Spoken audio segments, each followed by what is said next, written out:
Hi hello నమస్తే welcome to TS news digital. ఇవాళ మన ప్రోగ్రాంలో నాతో పాటు ఒక స్పెషల్ గెస్ట్ ఉన్నారండి.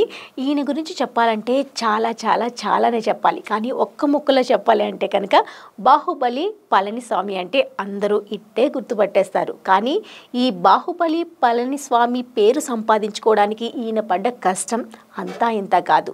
ఎంతోమంది దగ్గర అసిస్టెంట్ డైరెక్టర్గా వర్క్ చేసి తర్వాత ఆయనకంటూ ఒక డైరెక్షన్ పదవి అందిన తర్వాత ఏంజల్ అండ్ 1/4 మూవీ తీసి సక్సెస్ మూర్తి కట్టుకున్న ఆయన ఈరోజు మన స్టూడియోలో ఉన్నారు.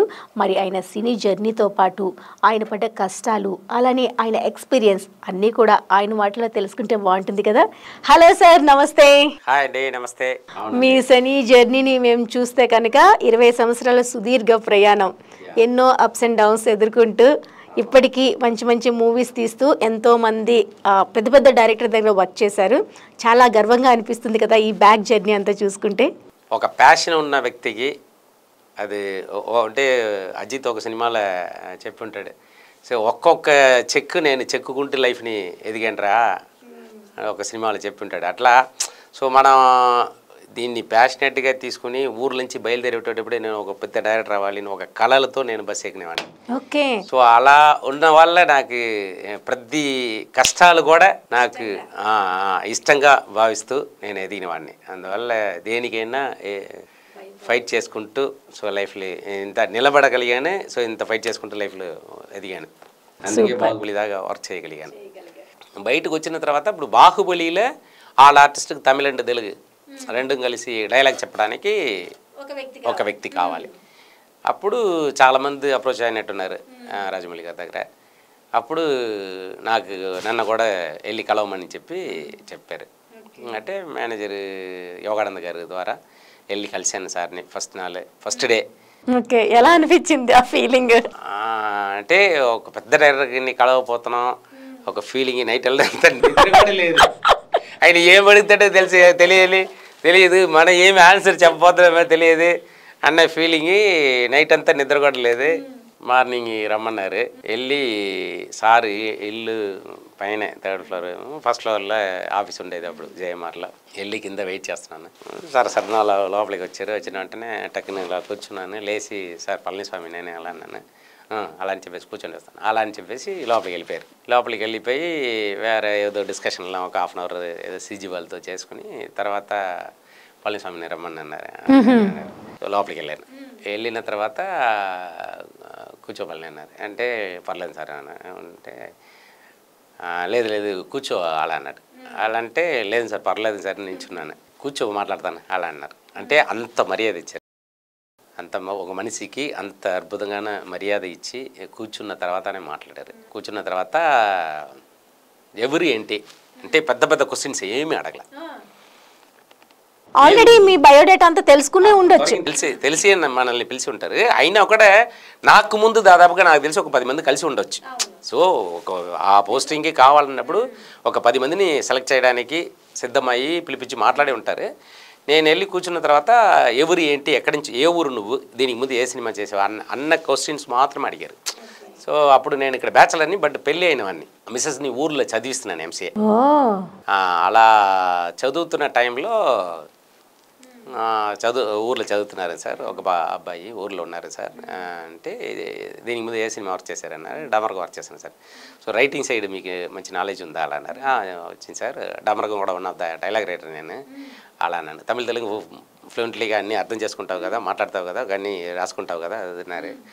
అదంతా పర్ఫెక్ట్గా చేస్తాను సార్ అలా వెంటనే అదే అంత పెద్ద డైరెక్టర్ దగ్గర కలిసిన వెంటనే కొంతమంది ఏం ఫీల్ అవుతాం సార్ మీ సినిమాని మా దగ్గర అన్నిసార్లు చూశాను ఈ సినిమాని ఏమీ మాట్లాడాలి. సో ఎక్స్ట్రాలు ఏమి మాట్లాడాలి అంటే కొన్ని చోట్ల అది ప్లస్ అవ్వచ్చు, కొన్ని చోట్ల మైనస్ అవ్వచ్చు. సో నేను ఏమీ మాట్లాడలే, ఒక్క విషయం కూడా కూడా ఆయనకు నచ్చి ఉండొచ్చు. ఆ రోజు ఏమీ మాట్లాడలే. ఆయన నా గురించి అడిగిన క్వశ్చన్స్ మాత్రమే సమాధానం చెప్పాను. సరే పని చెప్తాను అలా అన్నారు. సరే సార్ వచ్చేసారు. ఎన్ని రోజులు పట్టింది ఆన్సర్ రావడానికి? 10 days పట్టింది. జరుగుతుంది మనందరం చెప్తున్నారు, జ్యోతిషులు చెప్తున్నారు, వాళ్ళు చెప్తున్నారు, గట్టిగా అనుకుంటే జరుగుతుంది. సో సో ఒక 10 days తర్వాత సడన్గా యోగానంద్ గారు ఫోన్ చేసి రేపటి నుంచి వచ్చి జాయిన్ అయిపోమన్నారు. అలానే స్ట్రైట్గా ఫోన్ వచ్చింది. అంటే ఇప్పుడైతే మన సంతోషం తట్టుకోలేని ఇంత సంతోషం. ఎన్ని సంవత్సరాలు ఆయనతో వర్క్ చేయడం జరిగింది రాజమౌళి గారితో? 2.5 years నేను పక్కనే ఉండి పని చేయగలిగే ఒక అవకాశం నాకు కలిగింది. అది పోయిన జన్మ పుణ్యమని అనుకుంటున్నాను. అంటే ఒక వ్యక్తి ఒక పెద్ద సక్సెస్ అవ్వాలంటే ఒక మంచి గురువు దొరకాలి. సో నాకు దొరికిన గురువు అందరమే మంచి వాళ్ళే. సో ఒక ప్రపంచమే తెలిసేంత రేంజ్కి ఒక గురువు దొరకడం అనేది నేను పోయిన జన్మం చేసిన పుణ్యం ఏదే. ఏం నేర్చుకోవచ్చు ఆయన దగ్గర నుంచి మనం? First hard work hard work. ఒక పనిని, ఒక చిన్న పనిని కూడా తిప్పి అక్కడ ఎద్దు తప్పు జరగకూడదు. అంత పర్ఫెక్ట్గా ఉంటారు. అంత పర్ఫెక్ట్గా. అంటే ఆయన విజన్ వేరే ఉంటుందంటారు చాలా మంది.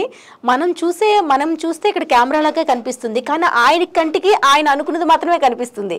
సో ఆ విజన్ అయితే ఆయన పర్టికులర్గా పర్ఫెక్ట్గా ఉంటుంది. అది పట్టుకోవడానికి అవసరం. సో డే నైట్ నిద్ర రాదు ఆయనకి. అంటే స్లీపింగ్ మంచిగానే పోతారు, అందరితో మంచిగానే మాట్లాడతారు. బట్ అయినా ఏది కావాలి అన్న దాని మీద ఫిక్స్ అయ్యి దాని మీద బ్రెయిన్ వర్క్ చేస్తూనే ఉంటారు. Pre production. సో అంటే షార్ట్ తీయక ముందే ఈ షార్ట్ ఇలా రావాలి అనేది బిఫోరా ఆయన షూట్ చేసి ప్లస్ అన్నీ స్క్రీన్ మీద చూసేస్తారు షార్ట్ తీయక ముందే. సో బాహుబలిలో ఏంటంటే అందరం మేము డైరెక్షన్ డిపార్ట్మెంట్ అందరూ ఒక్కొక్క క్యారెక్టర్ వేసుకుని యాక్ట్ చేసేవాళ్ళం. అంటే ప్రాక్టీస్ లాగా సార్ ఒక క్యారెక్టర్ చేస్తారు, నేను రమ్యకృష్ణన్ క్యారెక్టర్, సో నాసర్ గారి క్యారెక్టర్, ఇదంతా నేను చేసేవాడిని. సో అందరికి నేను డైలాగ్ చెప్పడం వల్ల సో 2 page 3 page డైలాగ్ అయినా కూడా నేను వితౌట్ పేపర్ బై హార్ట్ చేసి చెప్పేస్తారు చెప్తాను. సో షార్ట్ రెడీ అన్న వెంటనే ఫస్ట్ ఒకసారి పళ్ళని డైలాగ్ మొత్తం చెప్పు, ఒకసారి యాక్టింగ్ చేసి చూపి అలా అనేవారు. అంటే అందరి ముందు నేను యాక్టింగ్ చేసేవాడిని. అది పెద్ద పేరు. ప్రభాస్ గారు, రాణా గారు కూడా రే ఒకసారి పళ్ళని ఏమి యాక్ట్ చేశారు, ఒకసారి మానిటర్ దగ్గరికి వచ్చి ఒకసారి ప్లే చేయరా అని అంటారు. సత్యరాజ్ గారు, నాసర్ గారులా వెనక కూర్చొని నిజంగా నా సౌండ్ నా చెవికి వినిపించేలా పళ్ళని వదిలితే పెద్ద ఆర్టిస్ట్ అయిపోయేలా ఉన్నాడే అని సత్యరాజ్ గారు నిజంగా చెప్పారు. ఇదంతా అదే మీరు లక్కీగా పెద్ద యాక్టర్స్ తోనే వర్క్ చేయడం తెలుగులో జరిగింది. పళ్ళని అలా అంటారు. నిజంగా ఇదంతా జరిగింది. ఆర్టిస్ట్ గా ఒకసారి ట్రై చేయలేదు ఎందుకని? బాహుబలిలో నేను వెరీ బిగినింగ్ ప్రభాస్ గారు కొండ ఎక్కక ముందు ఆ విలేజ్ ఉంటుంది కదండి, సో అక్కడ నేను వన్ ఆఫ్ ద ఫ్రెండ్ని. ఆ గెటప్ అంతా ఎరగా ఉంటుంది. రాజమౌళి గారే ఇచ్చిన అవకాశం అయితే చేశాను. ఎవడంటే సాంగ్లే నాకు 4-5 క్లోజెస్లు ఉన్నాయి. ఆ శివలింగం గుత్తి లేపిన వెంటనే ఏంట్రా ఇలా చేసాడు అన్న ఫస్ట్ షాట్ నా మీద పడతాయి. యాక్టింగ్ అంటే నేను వర్క్ చేసిన ప్రతి సినిమాలో ఒక్కొక్క సీన్ యాక్ట్ చేసుకుంటూ వచ్చాను. Very beginning. ఇప్పుడు నేను చేసిన 1/4లో కూడా ఒక 4-5 సీన్స్ ఒక మెయిన్ విల్లన్ క్యారెక్టర్ లాగా చేస్తున్నాను.